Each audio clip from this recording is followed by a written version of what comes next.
Just 10 మినిట్స్లో exam centre miss అయిన student, కానీ ఒక లేడీ కానిస్టేబుల్ మేడం వల్ల ఈరోజు ఎగ్జామ్ రాయగలిగాడు. హలో ఆల్, అందరికీ తెలిసిందే మన ఏపీ ఇంటర్మీడియట్లో సెకండ్ ఇయర్ ఎగ్జామ్స్ అయితే స్టార్ట్ అయింది. సో ఈరోజు నా బ్రదర్ని నేను ఎగ్జామ్ సెంటర్కి అయితే తీసుకొని వెళ్తున్నాను. సో ఆటోలో అయితే కాసేపు ప్రిపేర్ అవుతున్నాడు.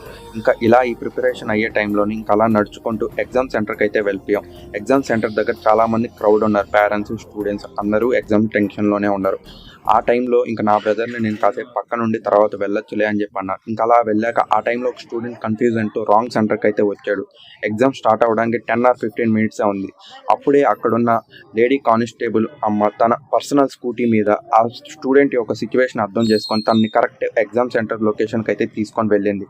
ఈరోజు ఆ స్టూడెంట్ ఎగ్జామ్ రాయగలిగాడంటే మాత్రం ఆ మేడం వల్లే అని చెప్పుకోవచ్చు. కొన్నిసార్లు దేవుడు మనుషుల రూపంలో ఉంటారు అని చెప్పి అంటారు కదా. ఈరోజు ఆ స్టూడెంట్కి దేవుడిలాగా ఆ పోలీస్ అమ్మే ఉన్నారని చెప్పి నా అభిప్రాయం.